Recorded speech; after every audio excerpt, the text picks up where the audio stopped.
Hi guys, and welcome to The Real Parents. We're here today with Marisol Fitzgerald, who is someone near and dear to my heart, was my Reiki master teacher for a class I took in Reiki a few years ago. And she owns the Namaste Spa here, Organic Spa in Ridgewood, New Jersey. Marisol is going to open our eyes a little bit today to what Reiki is, and a little bit about chakra balancing, and a lot of things you do here at the spa. So thanks for being with us today. You're welcome.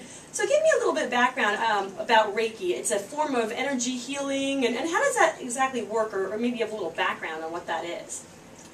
Well, it works, you have to attune somebody, you open, the crown chakra to attune somebody. Okay. And then it's working with the universal energy and your energy. And while you do Reiki, you can also balance the chakras of somebody when they get out of balance. And our chakras affects our day-to-day. We have 7 chakras. And how is that? The crown, how does that work? Like they're through the meridian of your body? Yes, they're through the meridian of our body. Meaning the center of the body. So they go here, here, and then they go all the way down to your crown chakra. And where's that? By your feet or right by your pelvis? Right between your legs. Okay. It's right where you think it would be, right? Yes. That's the one that grounds you to the earth and everything we do every day. Okay. And now, one thing I have a question about is attunement. I remember when I had taken the class, you and Ann, both Reiki masters, were attuning me, but my eyes were shut. Yes. And I wasn't really sure what was going on or how, I was sitting in a chair. How does that work? What is that process? Or how, you don't have to show me exactly what you did, but how does that work? Or what is the meaning of that? First, the meaning is asking permission to our guides to help attune and open things in your life. And by opening your crown chakra, we put the signs or whatever level you are wishing to be that day. So level 1, level 2, 3, and there's master level. And we just put the different signs. They're Japanese signs. Oh, are they? Into your crown chakra. Okay. And then when we finish all of them, we put them in your crown, we put them in your spine, in your hands, in your heart, in your throat, in different chakras. Then we close your crown. Okay. And then they stay there with you. Okay. You can do some healing and energy work on other people. Well, that's interesting. And I remember one day, Ann was in the classroom one day, and she had attuned me to level 2 Reiki. And again, my eyes were shut. I really didn't know what was happening. And after she had attuned me, we're sitting across in the classroom, and I was looking at her, and now this is strange. I'm not sure what this means, but her hands started looking a different color to me. And I had talked to her about that. I wasn't sure what that was, and it's ever since then I've been a little bit more attuned to seeing some colors. Like even at our church, our pastor at our church, when he's talking, sometimes I lean over to Mike. I'm like, he's yellow today. Like he's just, I don't know. I don't understand. What do you know what that would be here? Yeah, because when you're attuned, you feel different things. You open up, almost opening up a little bit of your different kind of energy, so we can connect to people. Like the frequency, different frequency you're opening up to? Okay. So sometimes you could be standing with somebody who could be sick, and then your hands start to burn because you know that that person needs a little bit of Reiki, a little bit of healing. Oh, interesting. So, and some people see different colors. If I'm working on their chakras or aligning their chakras, they see whatever color that chakra is. Oh, okay. Yeah. Very interesting. So you can see really, really interesting things, and some people feel that they're elevating from the table. They feel different kind of energy.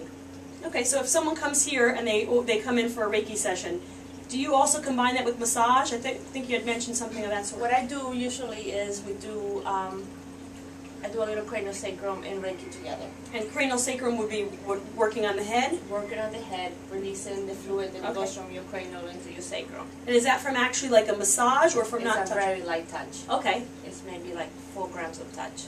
Okay, and then with Reiki, I know in our class we really didn't touch anybody. No, we didn't touch. No. Okay, so most of the time. What I do is I touch. I touch a little bit, and sometimes it's almost like I know when I have to touch.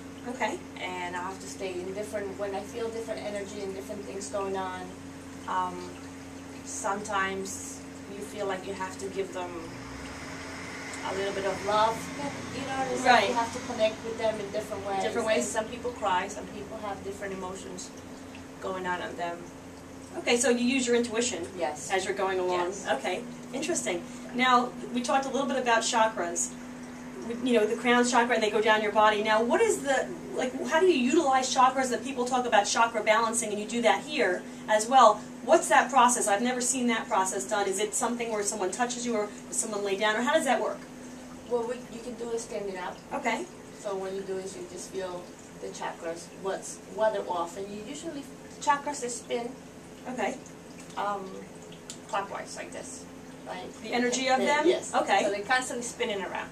And when they get out of balance, you can just feel them. It's hard for me to explain. Right. Well, yesterday, Yeah. ironically, Mike and I had done a video and with Dr. Jerusha at the Aquarian Sun, and he had me lay down. He was doing a little hypnosis on me and just showing us kind of some of what he does.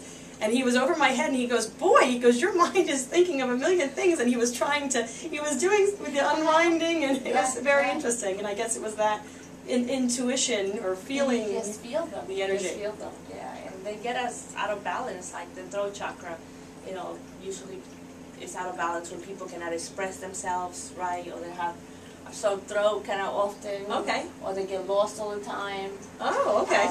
That's the chakra that it kind of helps us out with, you know, guidance and things like that. Okay, excellent. And now we talked about a little bit about that. You do a few other things here at the spa as well. So we have, you know, Reiki we talked about, you know, chakra balancing, and again, chakra balancing, you have a private room you use that, or how do you do that? You do that right in the front here? No, we do it in the room. Okay. Yeah, we do that in the room. Okay, you have organic makeup here. We're going to talk a little bit later with Cindy about that. And you have some other things you do here at the spa, and Mike had some more questions for you as well. So we're going to be right back, and Mike wants to kind of pick your brain on a few other things you do here. Okay? We'll be right back.